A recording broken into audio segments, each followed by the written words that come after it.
بسم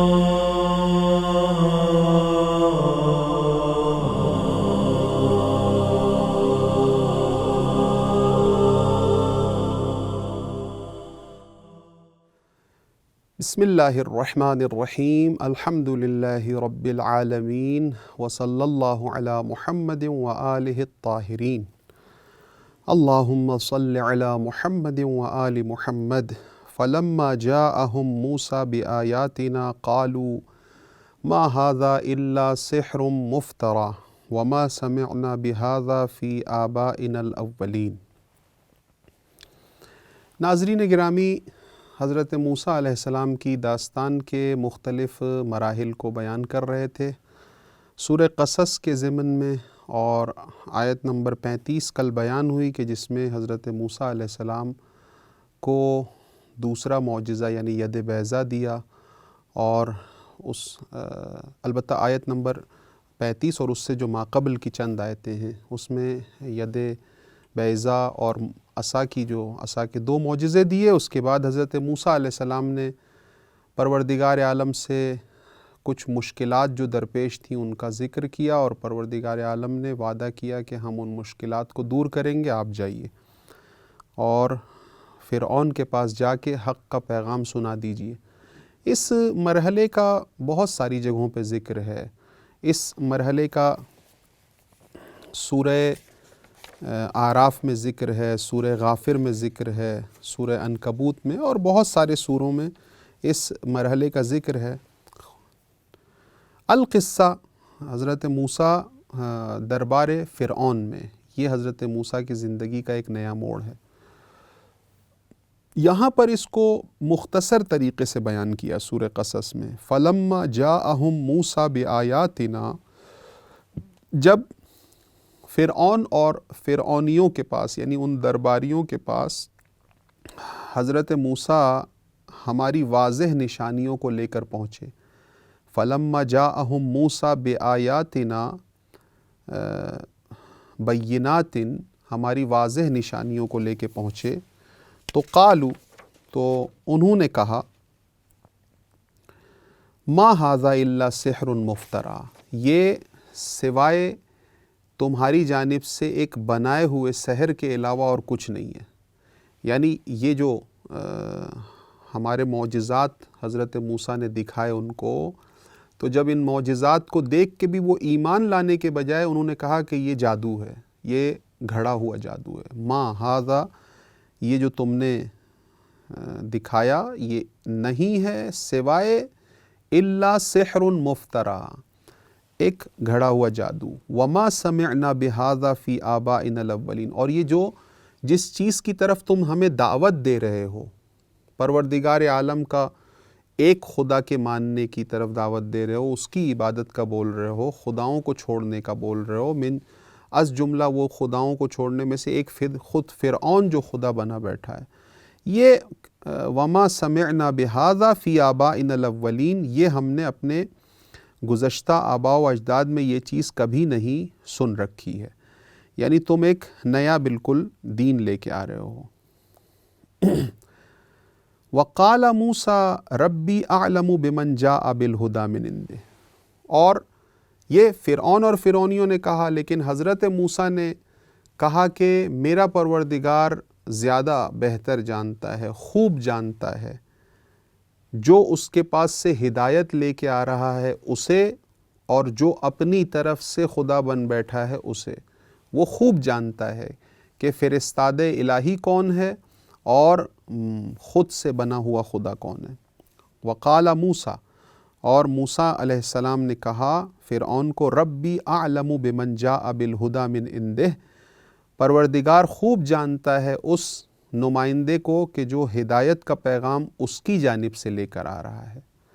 وَمَن تَكُونُ لَهُ عَاقِبَةُ الدَّارِ، اور خوب جانتا ہے جس کے لیے زمین میں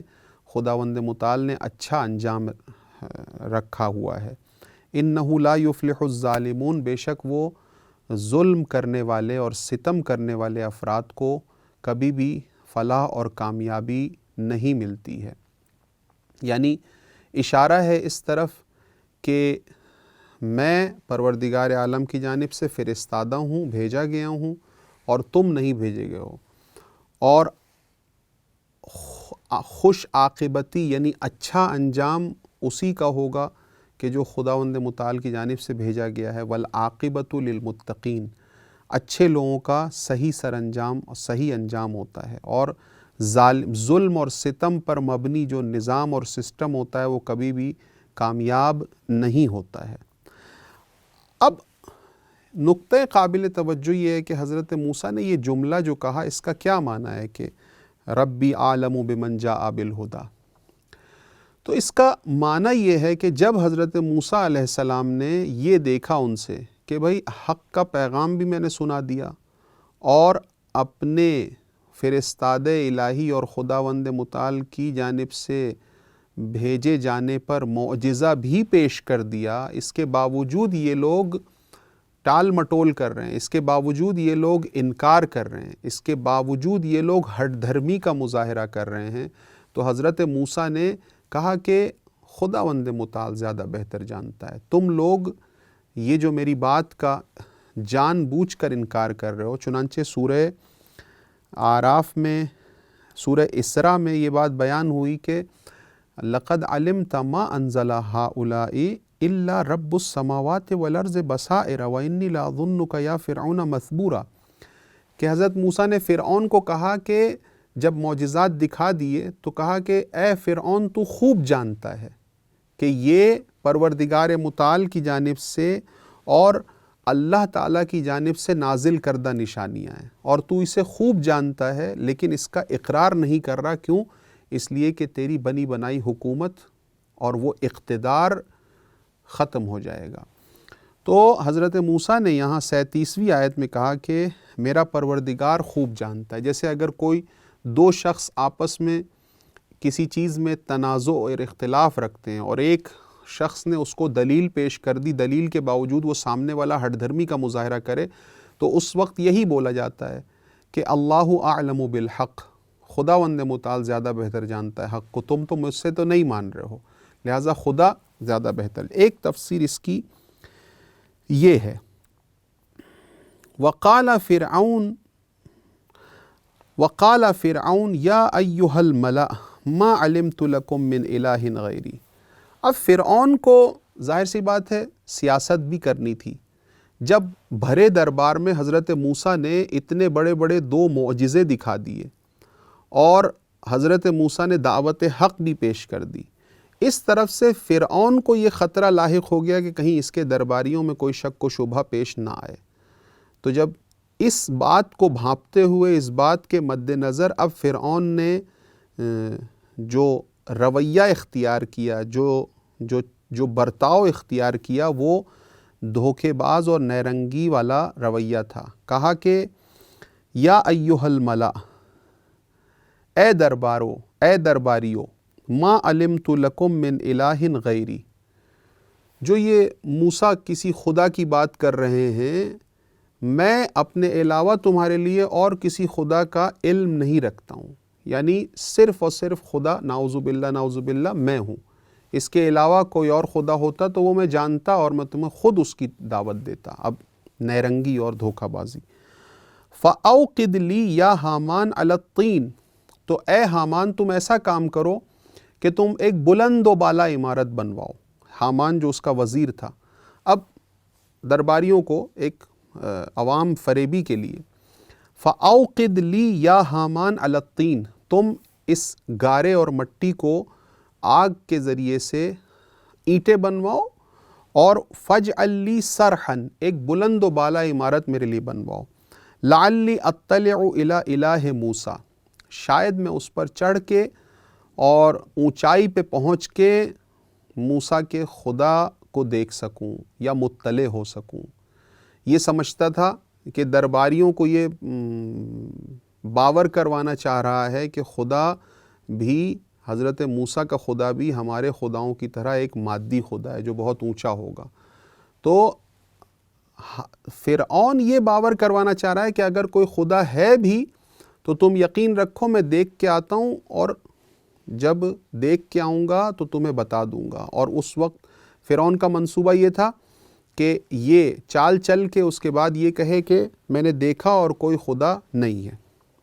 وَإِنِّي لَأَظُنُّهُ مِنَ الْكَاذِبِينَ، اور میں تو میرے خیال میں تو یہ موسیٰ نعوذ باللہ جھوٹوں میں سے ہیں، یہ جو دعویٰ کر رہے ہیں کہ میرا خدا ہے اور خدا ہی آسمان اور زمین کا رب اور پروردگار ہے اور اسی نے مجھ کو بھیجا ہے، اسی نے مجھے یہ معجزات دیے ہیں، میرے خیال میں میرے علاوہ کوئی اور خدا